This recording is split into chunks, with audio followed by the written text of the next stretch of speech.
Okay, here we go. Today's story brought to you by Andrew because he told me a couple weeks ago that he'd never heard the story of Mrs. Schmerslicker's cow.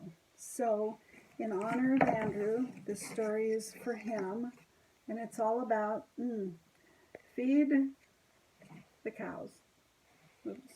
So there's the extent of my graphic for the day. Maybe some of you will remember the cow and feed my cows. So let's see how far I get without having to get the script out.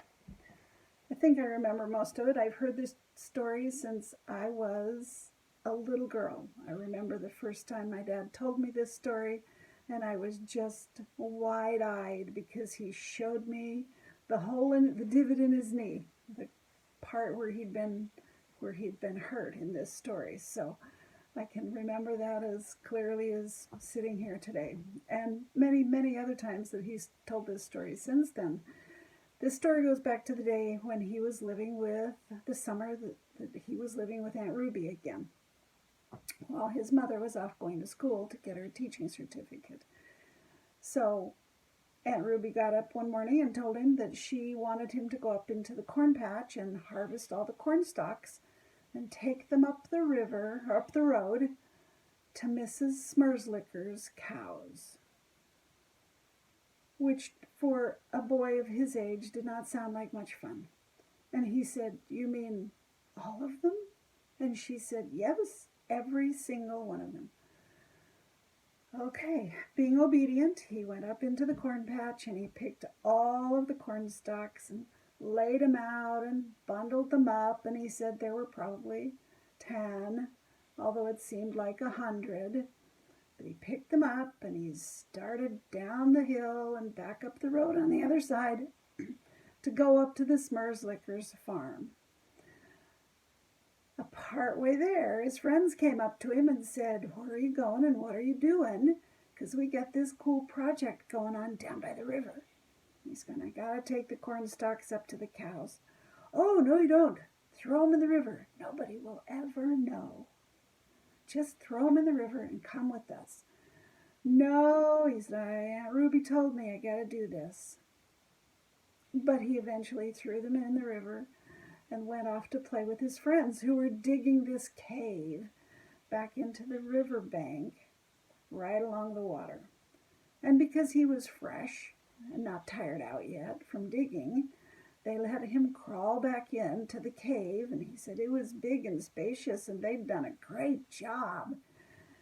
And so he was in there furiously digging with a couple of his buddies when all of a sudden the roof collapsed and he turned to dive out, buckled his leg over, but not before the roof, but just in time for the roof to collapse right down on top of his leg. His friends hurried and dug him out because, of course, they were worried and panicked that they'd buried them all alive. Got him out, but he'd hurt his right leg and he couldn't stand up. He couldn't walk on it. He couldn't go home. They were all in a panic and all nervous about, oh, what do we do now? And decided their only choice was to go report to the head office. Or in other words, go get Aunt Ruby and tell her what had happened.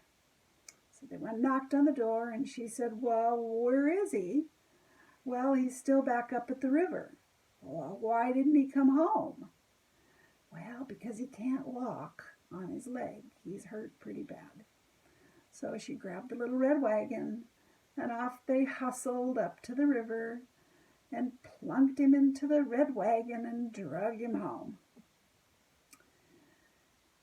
He was put to bed and spent a couple of days in bed, but unfortunately his knee just got worse. And after 2 days it was pretty swole up and he was miserable and Aunt Ruby was still disgusted with him. So they took him into the doctor, who put him in the hospital and cut his leg open and fixed whatever was wrong with it and patched him back up, and he spent a couple of nights there and came home. Well, that wasn't the end of the story. Aunt Ruby was of the generation where idleness was wickedness. You just didn't sit around and do nothing. That just wasn't what was acceptable back then. And even though he's only 9, and even though he's injured, there ought to be something he could do that would be constructive.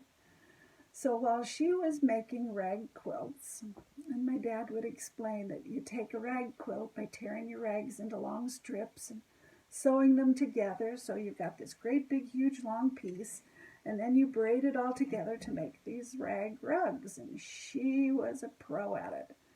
She made those a lot. But she decided that while she was sewing, John could read to her. And so he was thinking, well, this isn't a bad deal. I'll go get my Tarzan books and I can read along. And oh, no, she's probably not going to like Tarzan. No, she picked The Pearl of Great Price. And so at age 9, Grandpa read all of The Pearl of Great Price out loud to Aunt Ruby. And he said, I'm not really sure that I got anything out of it. And he said, I'm pretty certain she didn't get anything out of it. But because he was such a good reader, he managed to get all the way to the end of the Doctrine and Covenants. I want to read this little piece to you that Aunt Ruby said. Oh, sorry. Actually, back up. Years after he told me this story, I remember being in the house in Helena when cousin Marie, came to visit. So she's Aunt Ruby's daughter. And we were sitting around the dinner table, and she stopped and said, oh, I forgot to tell you, Mrs. Schmerslicker passed away. And we were all quite amazed that there really was a Mrs. Schmerslicker. So Dad says, Cousin Marie told me that there was nobody like her mother, because when the Schmerslickers came to Carbon County, which is where they lived, he went to work in the mines. They were absolutely broke. She said they were expecting a brand new baby, and they didn't have a thing, nothing, to take care of the baby. Well, Aunt Ruby went into her own stuff and whipped up a complete layette for that baby. Aunt Ruby took it all together and went over and gave it to Mrs. Schmerslicker. And she said, Marie said, that Mrs. Schmerslicker went to her grave blessing her mother, Aunt Ruby, because of her kindness. That was the kind of woman that Aunt Ruby was, that we are all grateful to be descended from. So that's the end of today's tale, and I will follow this up next week with a story about